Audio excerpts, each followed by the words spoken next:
Happy Falcons Friday, everybody. It's Falcons Daily. I'm your guy, the girl dad, CG, Craig Green.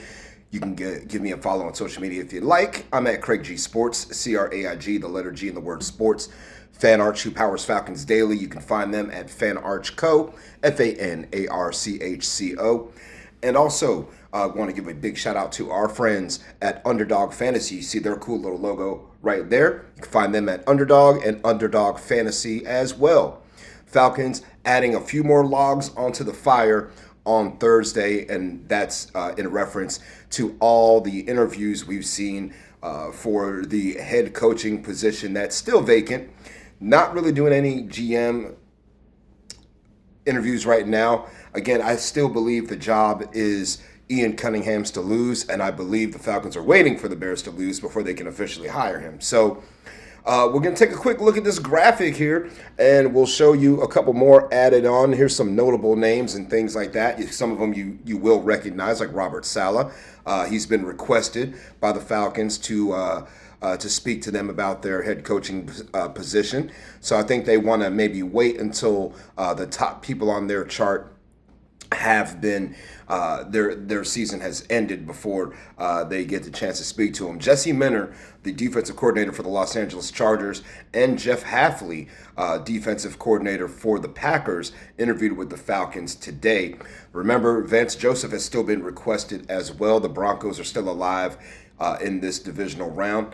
And also Antonio Pierce, a former linebacker for the Giants, interim head coach and full-time head coach of the Las Vegas Raiders, and also a teammate of Matt Ryan on the NFL Today, is also supposed to be speaking to the Falcons sometime this week.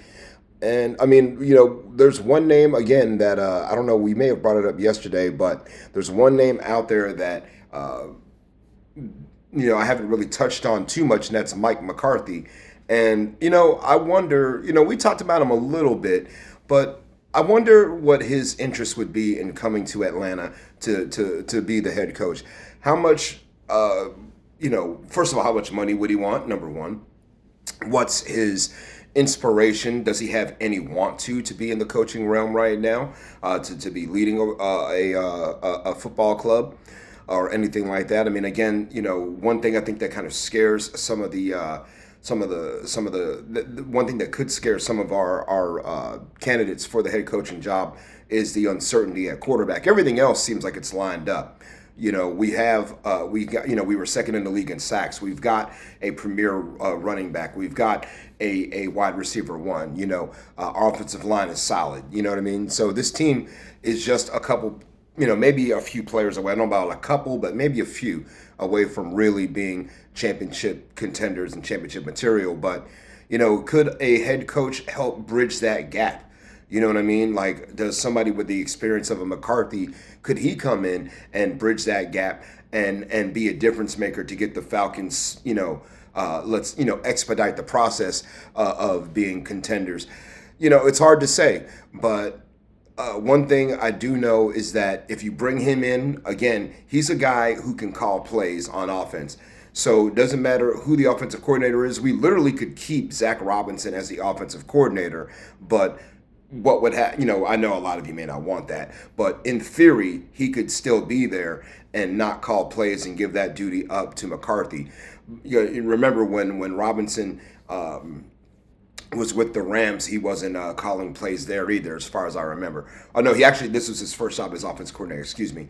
But he's been calling the plays here, so he's got a little bit of experience to it. Would that be a caveat for him to stay in Atlanta, is that we're going to bring in this offensive mind to be the head coach? You're going to be the OC, but you are not calling the plays. They're calling the plays.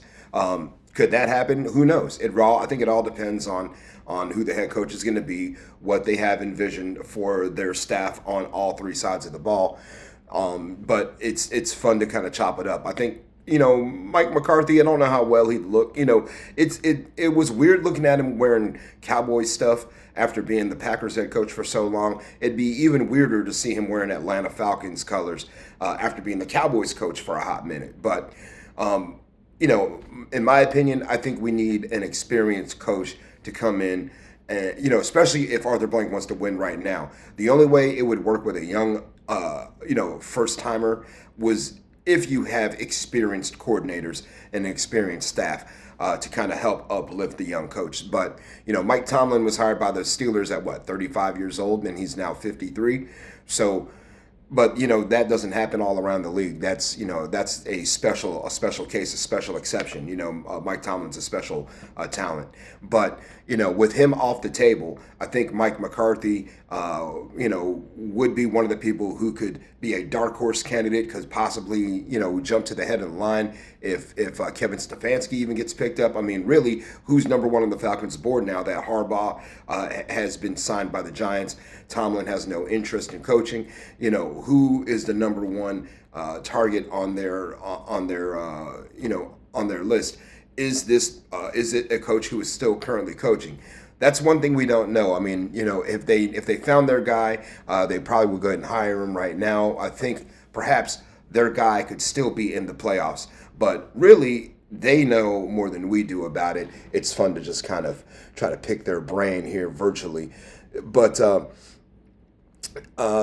Still more interviews to come. Again, Antonio Pierce is still supposed to interview with the Falcons as well. And, I highly doubt he's going to get the job. But, I mean, there could be room for Pierce on the staff, especially if we keep Jeff Ulbrich. There's just so many questions, so many factors, so many loose ends to tie up. But one thing we know for certain is they're going to continue to interview people and try to find the right fit. Kirk Cousins is going to be on the NFL Today starting this weekend, helping to cover the NFL playoffs. And it's funny, he'll be replacing the president of football, his boss, technically, Matt Ryan, on the set as Matt stepped away to take over with his new role in Flowery Branch. So Kirk did pretty good last year on the, talking about the NFL playoffs last season. On I believe it was on ESPN or ABC. I can't remember. He was on one of those shows last year, and he did pretty darn good, chopping things up. He'll be joined on there by Chris Long as well. So, Kyle Long. Excuse me. Kyle Long will also be on there. So, look for Kirko to see him on CBS talking about the games. Probably talking a little bit about the Atlanta situation, his own situation. I wouldn't expect too many juicy nuggets, but I would definitely say if you get a chance to watch, listen to what Kirk says. We'll also listen to what he has to say.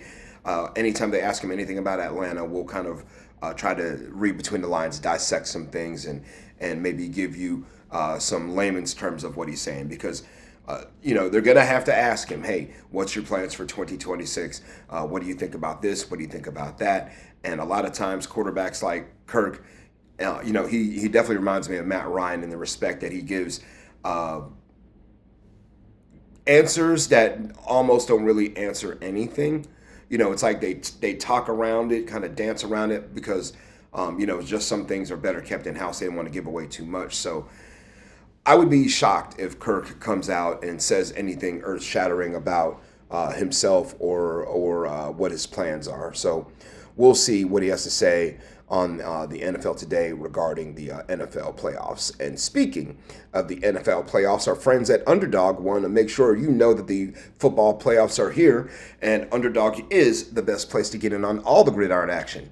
Playing on Underdog is really, really easy. Just pick if your favorite players will go higher or lower on stats like touchdowns, rushing yards, receptions, and more. If you get them right, you can win up to 5,000 times your cash.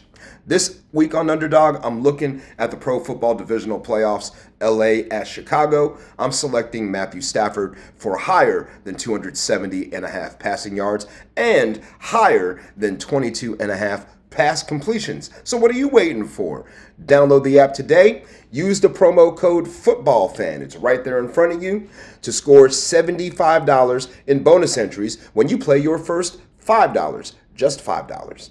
That's promo code FOOTBALLFAN. Underdog. Make picks, win money. Must be 18 plus. 19 plus in Alabama and Nebraska. 19 plus in Colorado for some games. 21 plus in Arizona, Massachusetts, and Virginia. And present in a state where Underdog Fantasy operates. Terms apply. See assets.underdogfantasy.com/play and get terms DFSTML for details. Offer not valid in Maryland, Michigan, New Jersey, New York, Ohio, and Pennsylvania. Concerned with your play? Call 1-800-GAMBLER or visit www.ncpgambling.org. In New York, call the 24/7 hotline at 1-878 or text HOMI 467-369. Welcome back to Falcons Daily, y'all. You guys, CG, Craig Green here. We're going to look at the NFL playoffs. We got a few games coming up this weekend, and I'll give you my thoughts on those right now. Of course, we have the Rams and the Bears at Soldier Field. That'll be coming up here. We have also the 49ers taking on the Seattle Seahawks as well.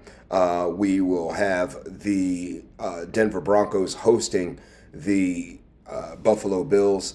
And also, of course, on the other side, we will have the New England Patriots playing host to the Houston Texans.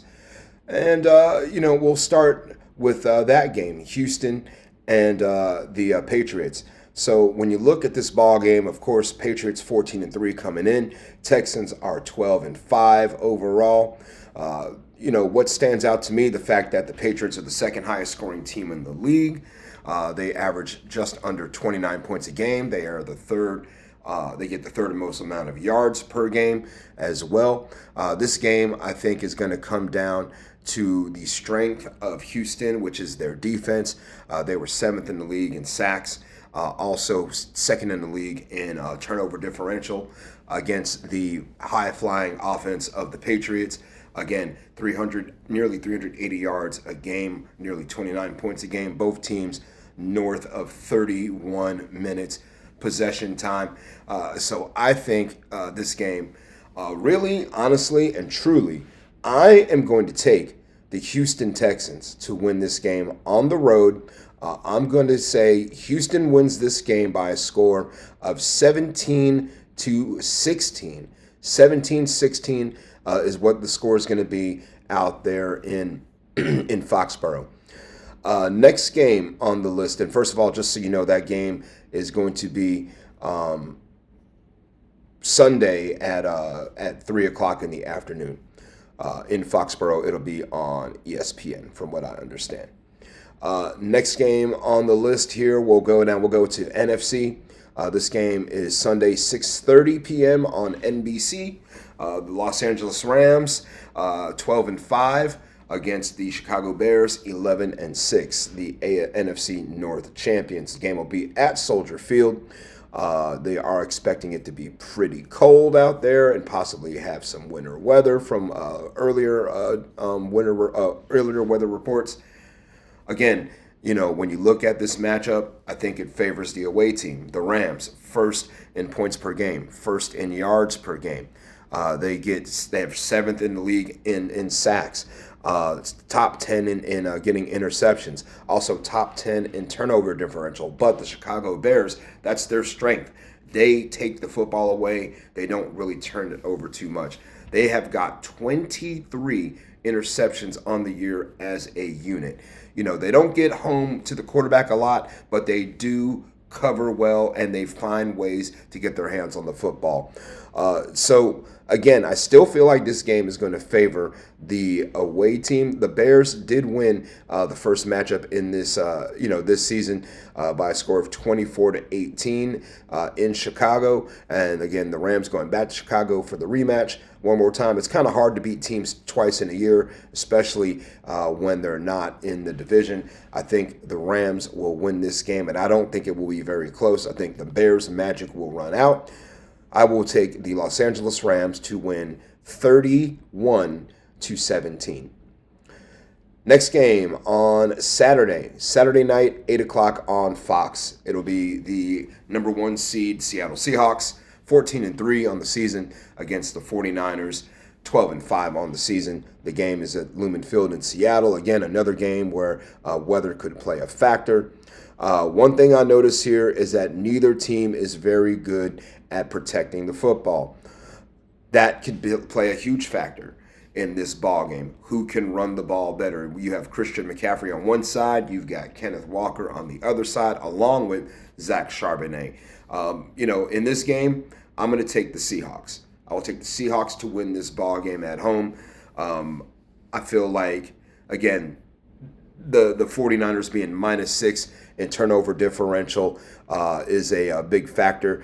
They are dead last in the league at getting sacks, only 20 sacks on the season for their unit. I know Fred Warner is a good chance. There's a chance he could come back for this ball game. We have to keep our eyes on the injury report and see if he's going to give it a go or not. But we will see. We do know that Christian McCaffrey is going to be a lot of the offense for the 49ers. But, the Seahawks, again, under Mike McDonald, really good defense. Again, they're fifth in the league in interceptions, seventh in the league in getting sacks. Remember, they beat the crap out of the Falcons in the second half of the game in Atlanta. They took a 6-6 ball game and turned it into 38-9. So, I'll take the Seahawks at home. This game will be close. I'll say Seahawks 23-20 over the 49ers. Last game of the playoffs here. It is in Denver. This game will be at Empower Field at Mile High. On the season, Buffalo Bills 12-5. They were our wild card team. 14-3 Denver Broncos, #1 overall seed, AFC West champions. This game will be played again in Denver. When you look at for a team that is the #1 seed, for a team that is first in the league at sacks, also seventh in time of possession, the Broncos give the ball away a little bit too much, to the tune of a -3 turnover differential.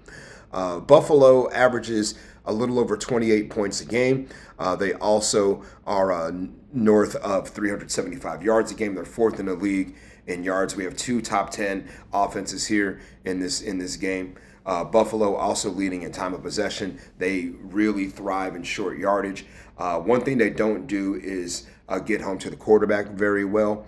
But they were 11th in interceptions with 13 on the season. So, again, this is another game where I don't think the home team is going to come away with the victory. I'm going to take the Buffalo Bills to advance to the AFC Championship game to play against the Houston Texans. And that game, this game here, will go Buffalo 27, Denver 26. All right, y'all, that is what I think about that. You guys let me know what you think in the comments about the NFL playoffs. Give me y'all score predictions. That was mine. Let's go back here to some of the comments as well that you guys had put out for me. Appreciate everybody chiming in, letting us know what you think here. And, make sure you like, subscribe, and follow every chance, any chance you get. If you have family and friends who are Falcons fans and they don't know about Falcons Daily, please share the channel with them.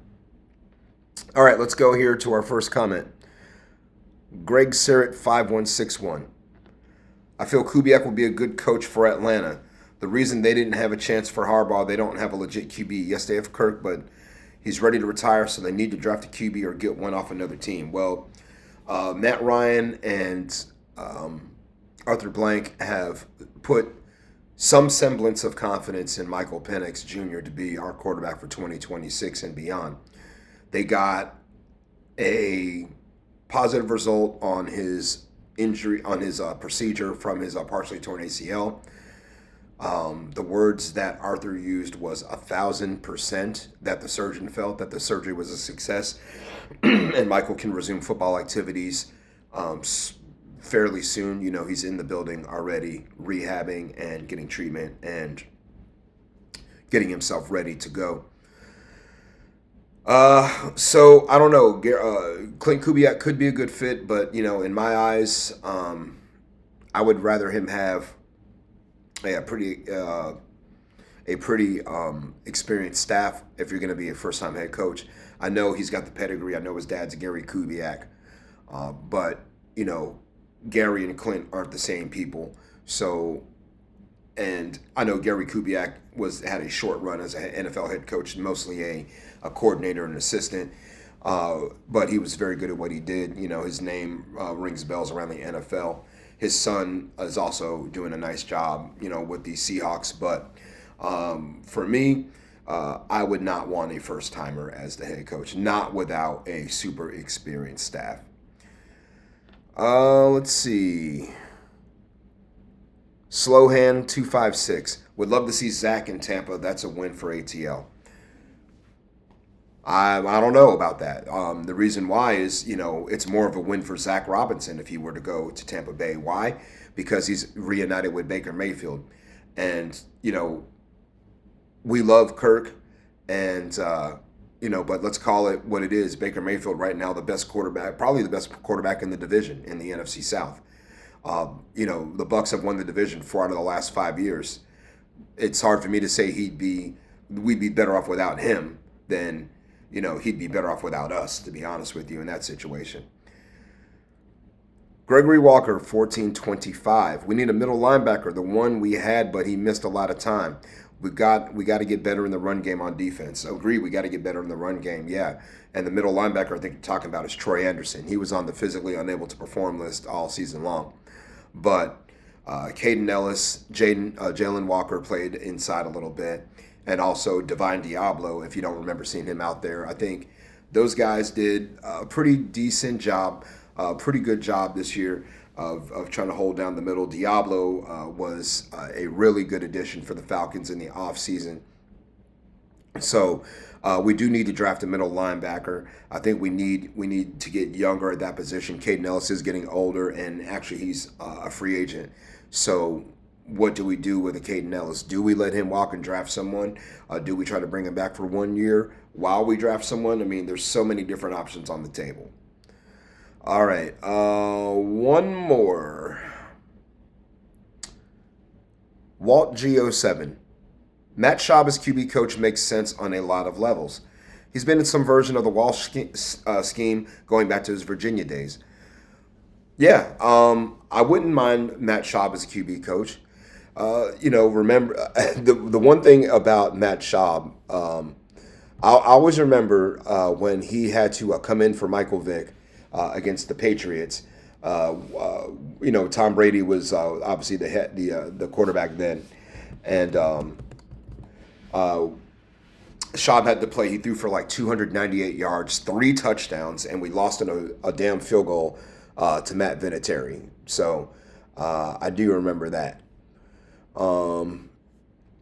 But Matt Schaub, yeah, I mean, honestly, I wouldn't mind it. He was a football analyst for us in 2023, so he was in the building for us. I wouldn't mind it at all if he's available. He had a really good career with Houston after he left the Falcons, but again, Schaub had retired officially in 2021. And he's been an analyst now for the Virginia Cavaliers football on the radio for them since last season. So maybe there's a conversation to be had about Matt Schaub. He is a QB. He may make a good QB coach. Who knows? But he was in the building already as an analyst, and I'm sure him and Matt Ryan have a little bit of a relationship, just being Falcons alumni. Easy for me to say. But I wouldn't mind it either. I mean, it's something to kick the tires on. Why not? At this point, we're kind of throwing things at the wall to see if it sticks. All right, Falcons family. Let me know your predictions on the divisional round playoffs. Who's going to the NFC and AFC championship game? Again, I've got Buffalo against Houston, and then I've also got the Seahawks taking on the Rams in another rematch in Seattle for the winners to go to the Super Bowl. So y'all let me know what you think, and we'll check back in on Monday with all of you. Please make sure you like, subscribe, and also follow Falcons Daily. Give Underdog a follow on social media, also Fan Arch, and you can find me at Craig G Sports. Have a great weekend, everybody. We'll see you on Monday. Sayonara and buenos noches.